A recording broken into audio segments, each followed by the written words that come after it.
Kajian Kitab.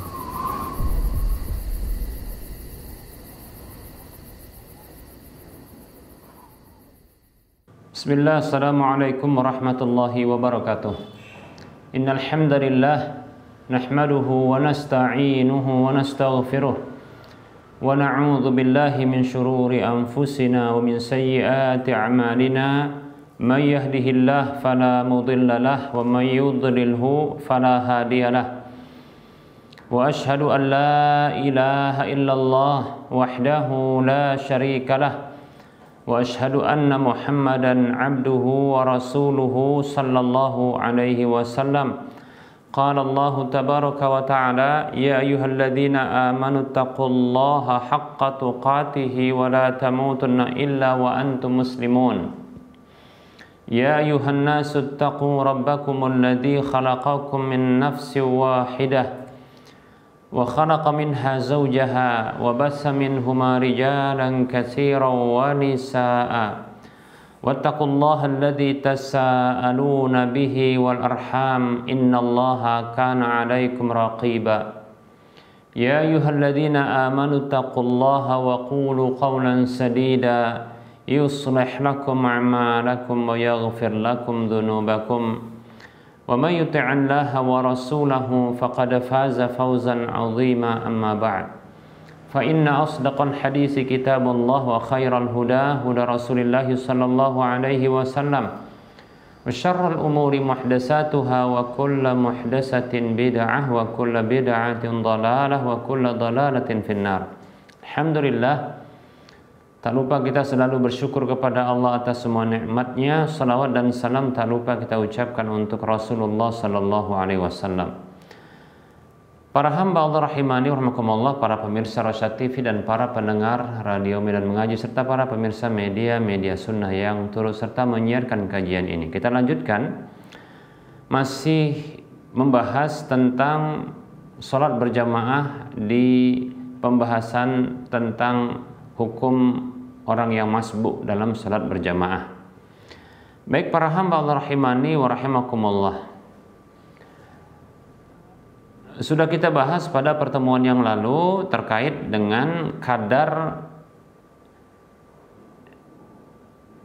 yang dengannya seorang makmum bisa dihukumi mendapatkan satu rakaat bersama dengan imam.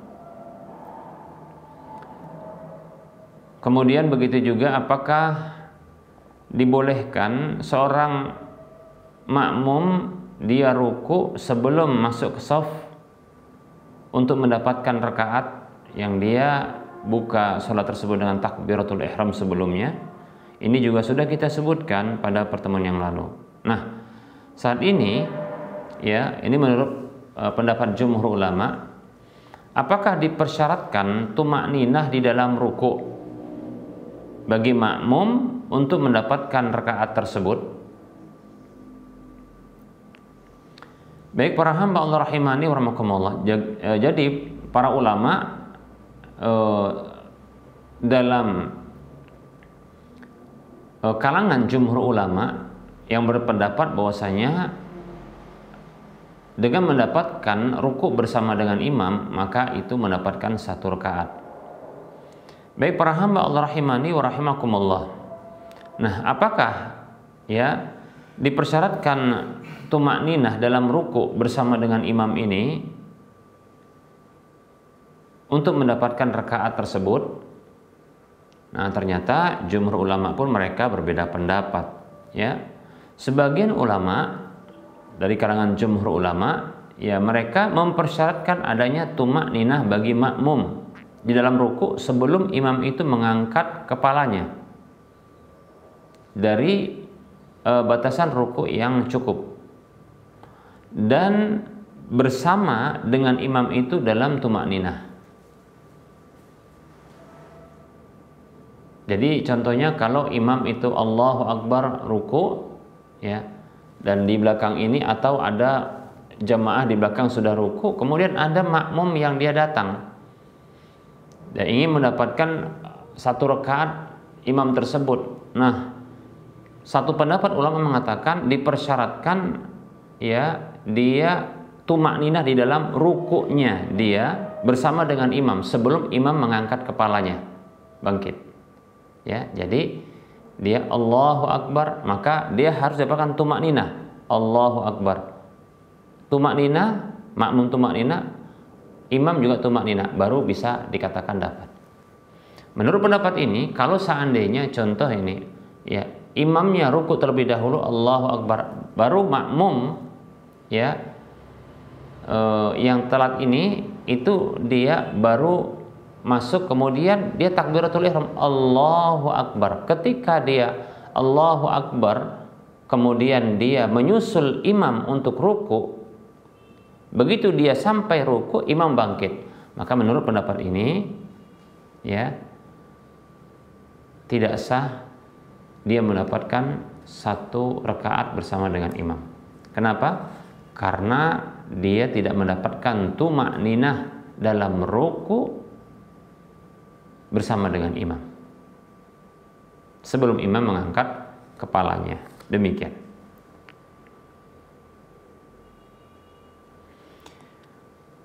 Sebagian dari mereka mengatakan yudrikur raka'atu birruku'i in itma'anna huwa.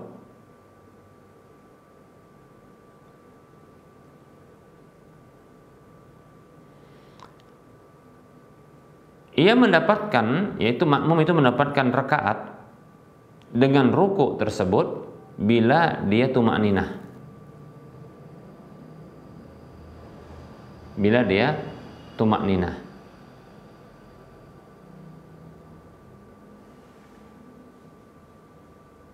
Baik para hamba Allah rahimani wa rahmakumullah. Jadi dia tumak ninah, ya, si makmum tadi, makmum dia begitu ruku tumak ninah, walaupun imamnya itu bangkit dia tumak ninah, maka ini sudah cukup. Demikian, ya. Kemudian pendapat yang lain dari jumhur ulama mengatakan bahwasanya, ya, dia mendapatkan ruku imam itu secara mutlak, tidak harus dipersyaratkan adanya tumak ninah. Menurut pendapat ini berarti, ya, kalau seandainya imam sudah ruku kemudian makmum menyusul dengan takbiratul ihram Allahu Akbar. Nah, ketika si makmum bergerak untuk menyusul imamnya dalam kondisi bergerak dan belum pun ruku, imamnya sudah bangkit, maka menurut pendapat ini sudah mendapatkan, ya, karena nggak mesti tumak ninah. Jadi walaupun contohnya adalah, ya, dia imamnya ruku kemudian makmumnya nyusul ruku, begitu dia posisi ruku, ya, bersamaan dengan itu imam bangkit, berarti dia tidak dapat tumak ninah si makmumnya. Ini menurut pendapat yang ketiga ini dia sudah mendapatkan satu rakaat karena tidak ada syarat tumak ninah. Begitu juga, ya, dikatakan mendapatkan tumak ninah, mendapatkan satu rakaat bersama dengan imam bila, ya, si makmum tersebut dia masuk takbiratul ihram, imamnya sedang ruku. Imamnya sedang ruku. Tumak ninah atau tidak tumak ninah, ya, dapatkan posisinya, ya, maka ini wallahu taala alam, ya, maka ini juga sudah mendapatkan, ya. Baik, yang jelas jumhur ulama mereka pun terbagi menjadi tiga, ya, tentang persyaratan tumak ninah dalam rukuk bersama dengan imam untuk mendapatkan satu rakaat bersama dengan imam. Baik para hamba Allah rahimani wa rahimakumullah. Nah, berikutnya apabila si makmum dia ragu di dalam mendapatkan rukuk bersama dengan imam. Ini ragu dapat atau enggak, ya, tadi dapat atau enggak, dia ragu. Barangkali keraguan ini dikarenakan dia tidak tahu pembahasan, ya, atau dia masih bingung apakah tumak ninah ataukah tidak tumak ninah, ya, itu merupakan syarat, ya, di dalam mendapatkan rakaat tersebut dalam rukuk bersama dengan imam. Baik para hamba Allah rahimani rahimakumullah, kalau ragu maka yang benar makmum tersebut tidaklah mendapatkan. Kenapa? Karena hukum asalnya dia ya tidak mendapatkan ruku tersebut, itu asalnya.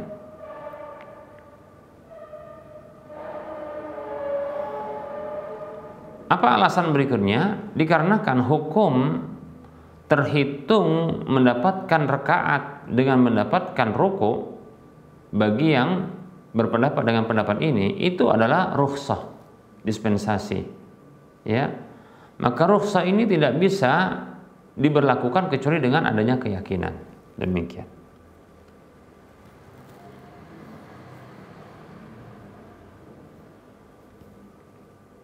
Ada pendapat yang lain mengatakan bahwasanya makmum tersebut dianggap mendapatkan ruku tersebut walaupun dia ragu, karena hukum asalnya adalah ya tetapnya ruku imam dan tidak mengangkat sampai ya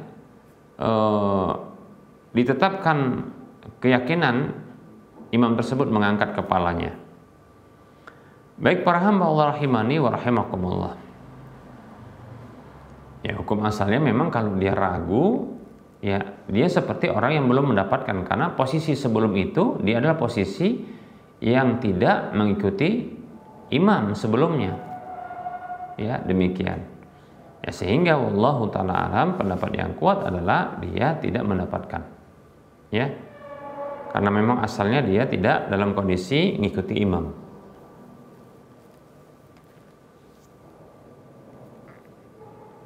Baik para hamba Allah rahimani wa rahimakumullah. Nah, ini pembahasan yang sering juga ditanyakan, ya. Apakah cukup ya dengan satu takbir, yaitu takbiratul ihram, ketika mendapatkan ruku tersebut? Di takbiratul ihram Allahu akbar langsung ruku. Ya. Ataukah Allahu akbar kemudian Allahu akbar baru ruku? Haruskah seperti itu? Baik para hamba Allah rahimani wa rahimakumullah. Nah, apabila makmum yang masbuk ini mendapati imam dalam kondisi ruku, maka cukup baginya untuk dia takbiratul ihram sekali saja. Ya. Itu takbiratul ihram. Maka itu cukup ya untuk dia melakukan takbir intiqal dari berdiri menuju ruku, demikian. Namun bukan berarti terlarang. Ya. Kita katakan hukum cukup dengan satu takbir itu cukup. Ya. Cukup dan dikatakan sah itu salatnya. Dan dia sudah mendapatkan satu rakaat tersebut, demikian, karena dia sudah mendapatkan ya setelah takbiratul ihram itu dia mendapatkan ruku bersama dengan imam.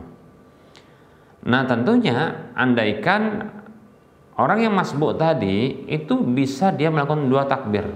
Pertama adalah Allahu akbar, takbir pembuka untuk masuk salat, itu disebut dengan takbiratul ihram. Kemudian yang kedua adalah takbir intiqal dari berdiri menuju ruku. Maka ini lebih baik, ya hukumnya adalah lebih baik, ahsan. Berarti Allahu akbar kemudian Allahu akbar ruku, demikian ya.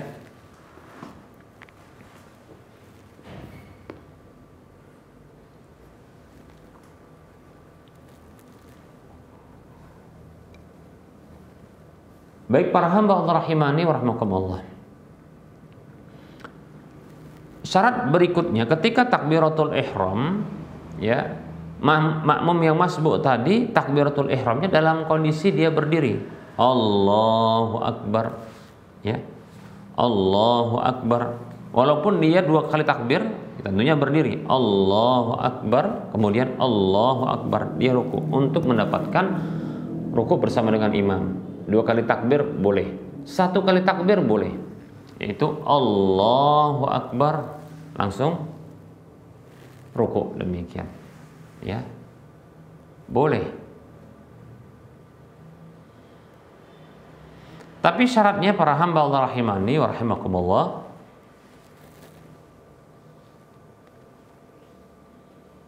takbiratul ihram itu diucapkan dalam kondisi dia berdiri, itu syaratnya.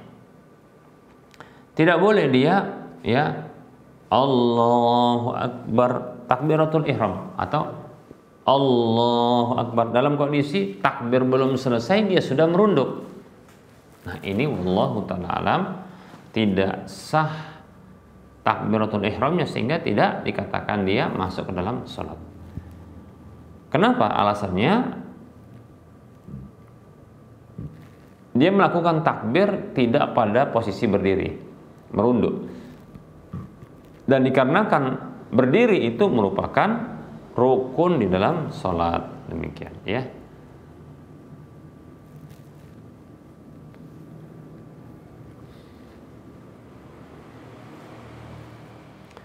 Baik para hamba Allah rahimani wa rahimakumullah.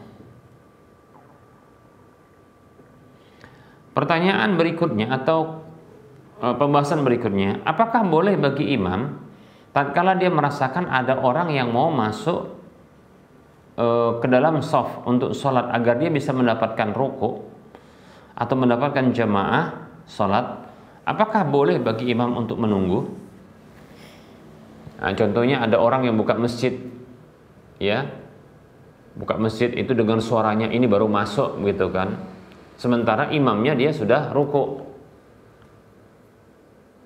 Nah, bolehkah bagi sang imam tersebut untuk dia menunggu rukuknya agak panjang dikit sampai dipastikan bahwasanya makmum yang masbuk itu, yang baru masuk tadi, itu dia bisa mendapatkan ruku atau jamaah dengan dia masuk ke dalam shaf lalu takbir? Baik para hamba Allah rahimani wa rahimakumullah, ada hadis di mana dianjurkan, disyariatkan bagi imam untuk memperpanjang rakaat pertama ya dari rakaat kedua, dianjurkan ya, begitu seterusnya ya. Memang demikian ya, ada dalil-dalil yang menunjukkan hal itu, nanti akan kita sebutkan insyaallah ta'ala ya. Nah, para ulama mereka menyebutkan apa sih hikmah atau alasannya. Nah, sebagian ulama ya mereka menyebutkan alasannya adalah agar orang-orang yang baru datang ketika itu bisa mendapatkan rakaat yang pertama.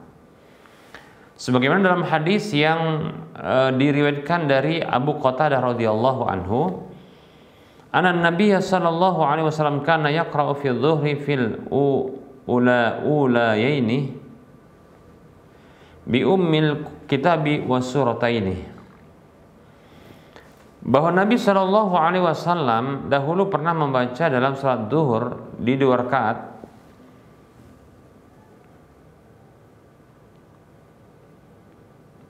itu dengan ummul kitab, yaitu Al-Fatihah dan suratain, 2 surat. Salat duhur di 2 rakaat pertama itu membaca ya Al-Fatihah baru surat, Al-Fatihah baru surat. Itu rakaat pertama, rakaat kedua. Wa fir rak'atainil ukhrayaini, dalam 2 rakaat yang terakhir, bi Fatihatil kitab, beliau hanya membaca dengan ya Al-Fatihah saja. Wa yusmi'unal ayata ahyanan, dan beliau memperdengarkan ya bacaan ayat atau Al-Qur'an tersebut kepada kami ya kadangkala. Jadi boleh ya mengeraskan bacaan ya dalam salat duhur, salat yang sirriyah, nggak usah disalahkan ya, nggak usah pula ditegur subhanallah, demikian ya. Barangkali begini, ada imam ini dia ternyata sebenarnya lupa kalau itu sholat yang dia sirriyah, sir, yang harus bacanya pelan, nggak kuat. Tapi ternyata si imamnya mungkin lupa, nggak perhatian ya, kurang konsentrasi, lalu dia membaca dengan keras, Alhamdulillahirabbil alamin, didengar oleh makmum. Ayat atau surat pendek setelah Al-Fatihah juga demikian, dibaca dengan ya. Begitu juga kita ulangi ya, di rakaat yang di sholat duhur ya, bila ada contohnya imam yang dia membaca keras dalam sholat duhur, baca keras, mungkin karena lupa ya, dibaca dengan keras, maka tidak usah ditegur, tidak usah disebut dengan subhanallah. Kenapa? Karena ternyata Rasulullah SAW itu pernah membaca dengan keras, tapi itu ahyanan, jarang-jarang. Wa yutawwilu fi raq'atil ula ma la yutilu ya fi tsaniyah. Beliau memperpanjang di rakaat yang pertama apa yang beliau tidak perpanjang di rakaat kedua.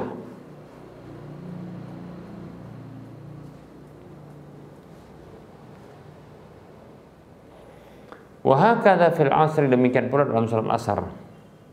Wa hakadha fis subhi, demikian pula salat subuh. Ya. Fadhananna annahu yuridu an yudrikan nasu ar-raq'atal ula. Kami menyangka bahwasanya beliau inginkan dengan hal itu ya, agar orang-orang ya itu mendapati rakaat pertama sama dengan imam yang pertama, dengan imam tersebut ya. Maksudnya adalah para sahabat menyangka bahwasanya Rasulullah SAW ingin ya orang-orang itu mendapatkan rakaat yang pertama, demikian ya. Baik, hadis ini hadis yang dikeluarkan oleh Imam Bukhari Muslim. Kemudian ada hadis yang lain dari Abu Sa'id radhiyallahu anhu, laqad kanatis salatu tuqamu fayadhhab adh-dhahibu. Sungguh salat itu sudah ditegakkan, lalu ada orang yang pergi ya, fayadhhabu adh-dhahibu ilal baqi'. Lalu dia ada orang yang pergi menuju kuburan Baqi'. Ini sudah qomat nih. Fayaqdi hajatahu, ternyata dia menyelesaikan kebutuhannya. Ya, menyelesaikan kebutuhannya itu terkait dengan qada hajat. Summa yatawaddau, kemudian dia berwudu. Summa ya'ti wa Rasulullah sallallahu alaihi wasallam fi raq'atil ula mimma yutawwiluha.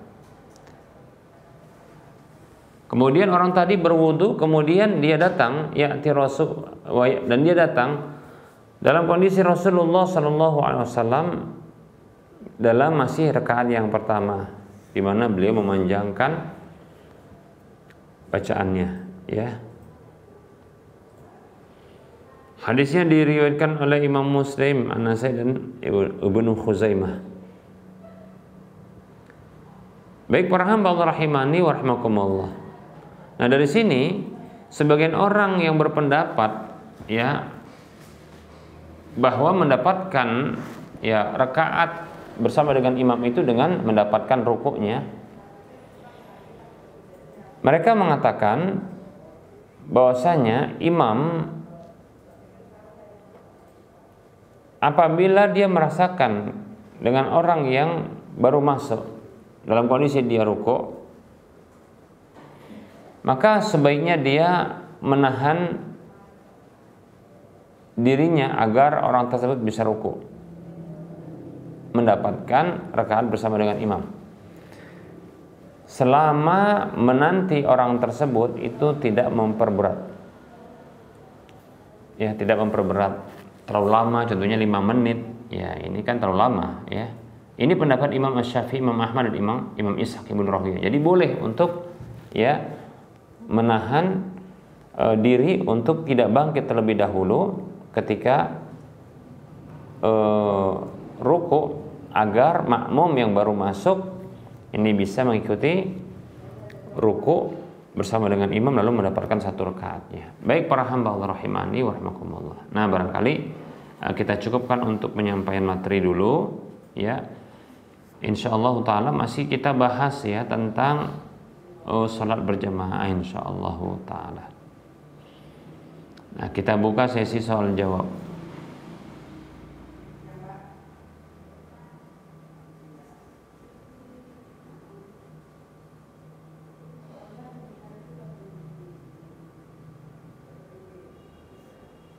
Baik, ada pertanyaan.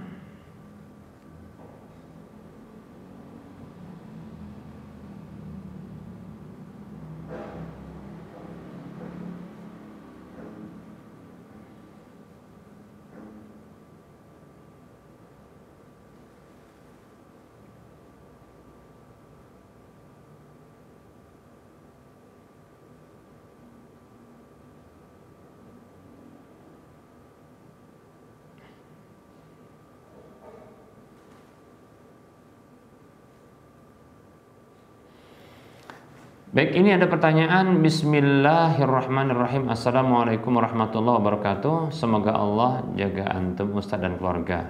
Amin. Seorang istri diucapkan talak oleh suaminya 7 tahun yang lalu dengan perkataan ku talak kau. Dan ini sampai 3 kali dan berakhir si suami membuat pernyataan dia sudah mentalaknya dengan menyatakan cerai. Sebelum kejadian ini, si suami katakan ke keluarga adiknya sendiri bahwa dia tidak mau lagi bersama istrinya dan diharamkan dirinya untuk menyentuh istrinya. Tapi setelah itu nggak berapa lama si suami minta rujuk dan si istri tidak mau rujuk dan berakhir tanda tangan surat talak yang dimana di situ kesepakatan kedua belah pihak bahwasanya si istri talak. Dan mereka sekarang tetap satu rumah dan masih bersama, bahkan si istri melayani suaminya walaupun si istri tidak ada rasa sayang dan cinta lagi. Apa statusnya? Masih sah dalam hubungan suami istri atau tidak, Ustaz? Mohon jawabannya, Ustaz. Jazakallahu khairan, barakallahu fiik.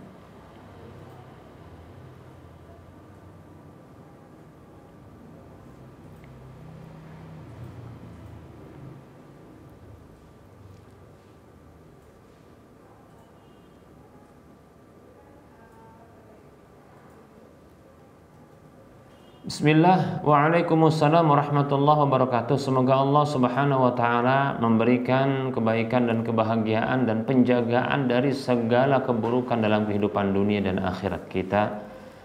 Dan semoga Allah memberikan pasangan-pasangan hidup yang soleh dan solehah kepada kita. Amin ya rabbal alamin.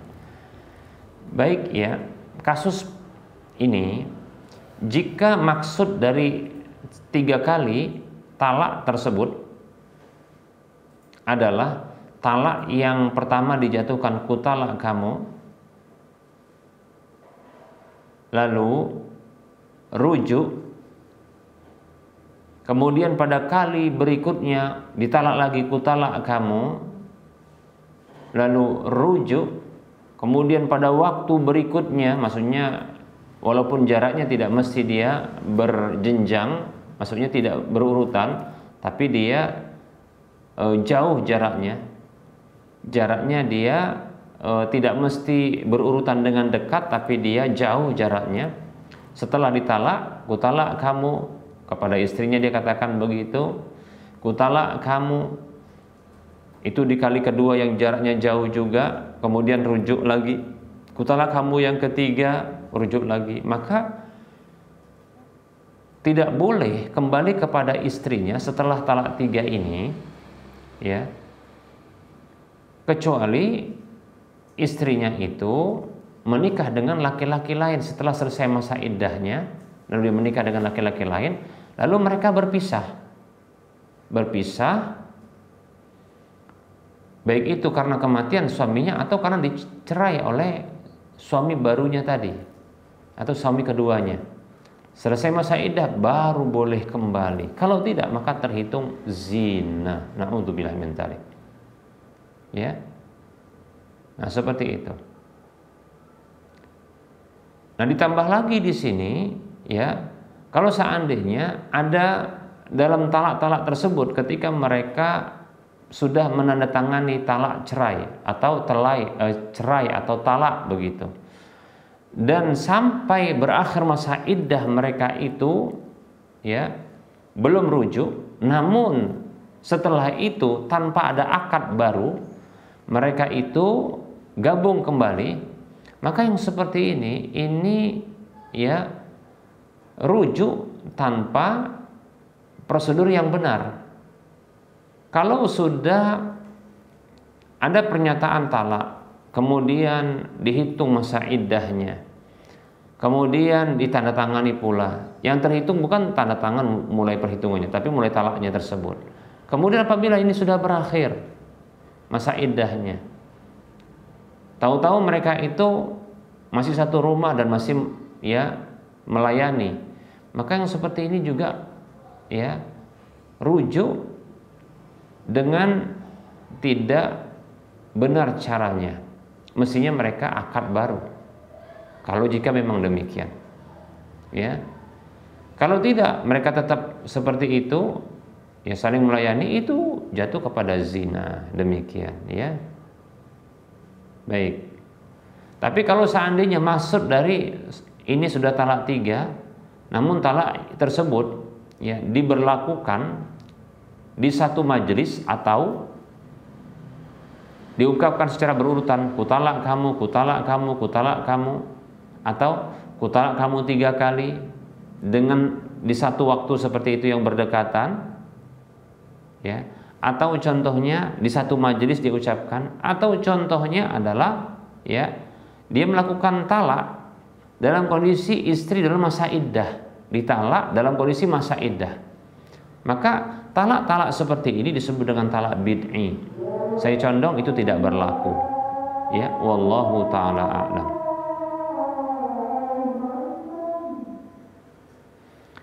Baik para hamba Allah rahimani wa rahmakumullah, kita cukupkan untuk penyampaian materi dan pertanyaan ya, karena sudah masuk waktu sholat zuhur untuk wilayah Medan dan sekitarnya. Sebelum kita mengakhiri perjumpaan, seperti biasa kita berikan motivasi untuk berdonasi, membantu pembiayaan pembangunan Masjid Al-Muwahhidin. Perlu kita sampaikan bahwasanya ya pembangunan tahap 1 Masjid Al-Muwahhidin sudah selesai ya. Saat ini sedang proses untuk donasi perampungan masjid sementara Al-Muwahhidin, masjid sementara Masjid Muwahhidin yang diperlukan untuk sholat tarawih di bulan Ramadan yang akan datang ini, demikian ya. Silakan ya bisa turut serta membantu. Silakan transfer ke nomor rekening Bank Syariah Indonesia di nomor 7127485555 atas nama Yayasan Lajnah Dakwah Medan kode bank 451. Semoga bermanfaat dan semoga termotivasi. Mohon maaf atas segala kekurangan. Kita ketemu lagi di lain kesempatan. Wassallallahu ala Muhammad wa ala alihi wa ashabihi ajma'in. Subhanakallahumma wa bihamdika asyhadu an la ilaha illa anta astaghfiruka wa atubu ilaika walhamdulillahi rabbil alamin. Assalamualaikum warahmatullahi wabarakatuh.